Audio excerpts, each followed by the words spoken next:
Bismillahirrahmanirrahim. Assalamualaikum warahmatullahi wabarakatuh. Kali ini Ane menjelaskan UAS dari materi MAPS itu sendiri, di mana beberapa pertanyaan dari MAPS itu pertama yaitu menjelaskan jawaban soal UAS mengenai permohonan arbitrase kemarin, dan analisis berdasarkan undang-undang arbitrase dan opini mengenai kasus posisi dan permohonan arbitrase Anda. Kali ini saya akan men-share jawaban dari permohonan arbitrase kemarin. Oke. Baik, pertama,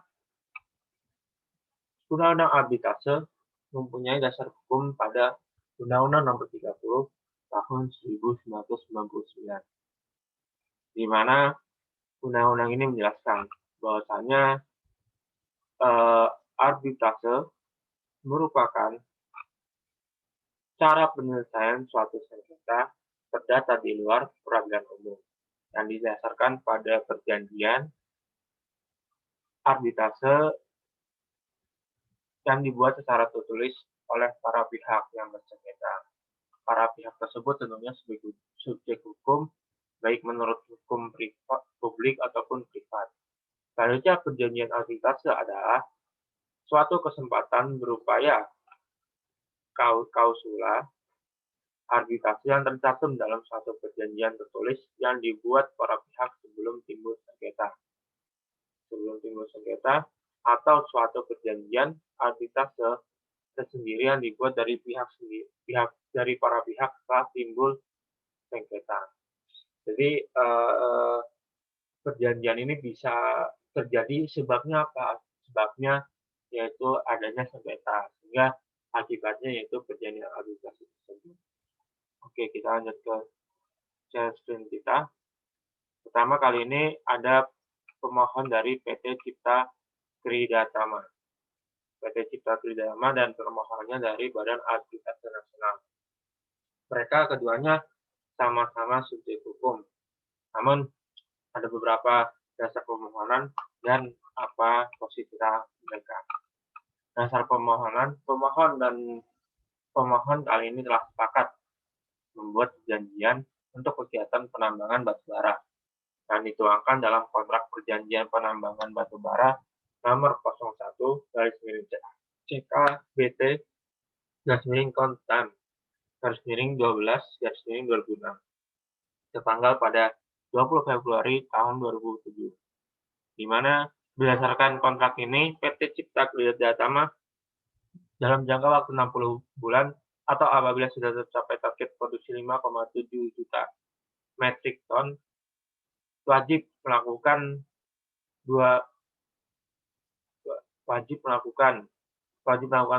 hasil kontrak tersebut, dan terbagilah dua masa tahap tersebut, yaitu masa praproduksi yang dilaksanakan pada 3 bulan, yaitu Maret, April, Mei tahun 2007, dan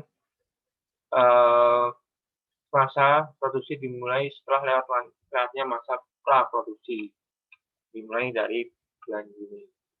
Adapun uraian singkat tentang perkara apa yang jadi sengketa kali ini, yaitu pada awal yang telah disepakati membuat perjanjian untuk kegiatan penambangan batubara yang dituangkan dalam kontrak pekerjaan penambangan batubara, yaitu PT Cipta Kridatama dalam jangka waktu 60 bulan, tapi pada pelaksanaannya book trading, sehingga pembayarannya invoice dengan total sebesar 955.744.400 US dollar.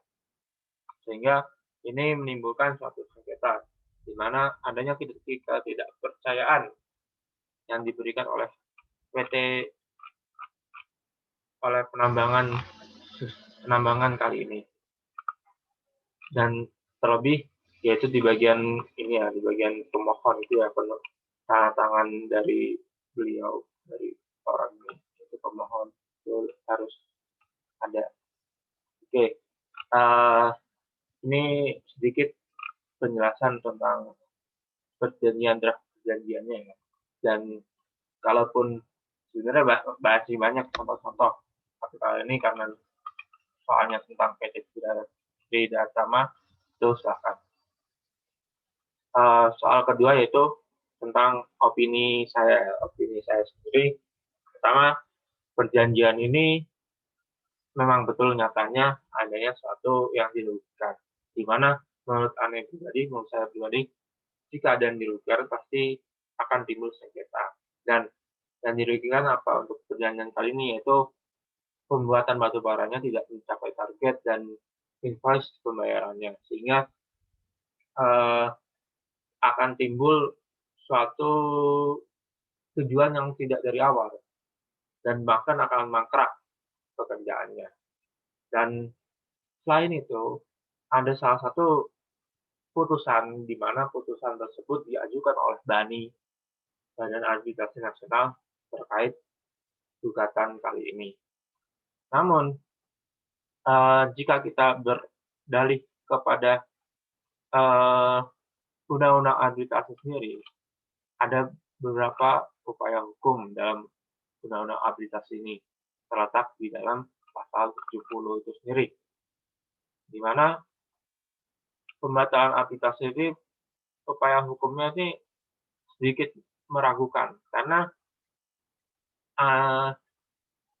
upaya hukum kali ini dilakukan di Pengadilan Negeri Jakarta itu sendiri.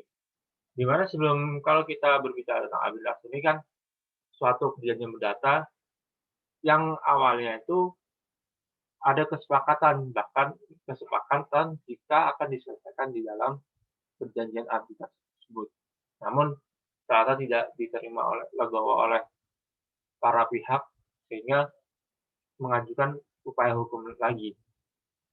Dan jika kita ke pasal 70 Undang-Undang Arbitrase itu sendiri, itu jelas pembatalan putusan arbitrase hanya tentang teknis doang, yaitu harus mengandung unsur-unsur sebagai berikut: surat atau dokumen yang diajukan. Setelah putusan ditemukan dokumen yang bersifat menentukan yang disembunyikan oleh pihak lawan, putusan diambil dari hasil tipu muslihat yang dilakukan oleh salah satu pihak dalam pemeriksaan sengketa.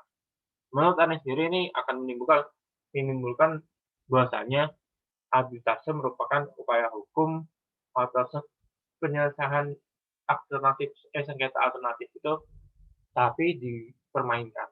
Jadi menurut saya undang-undang arbitrase ini harus diperbarui sehingga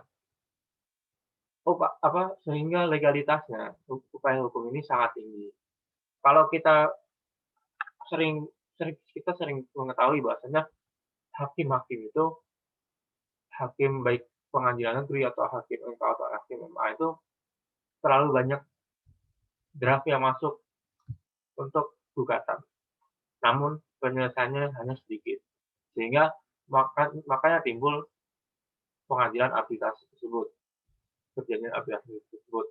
Dan baiknya memang perjanjian arbitrase itu selalu digunakan untuk upaya utama, sehingga diperlukan asas kekeluargaan dalam penyelesaian sengketa tersebut. Mungkin itu opini saya. Assalamualaikum warahmatullahi wabarakatuh.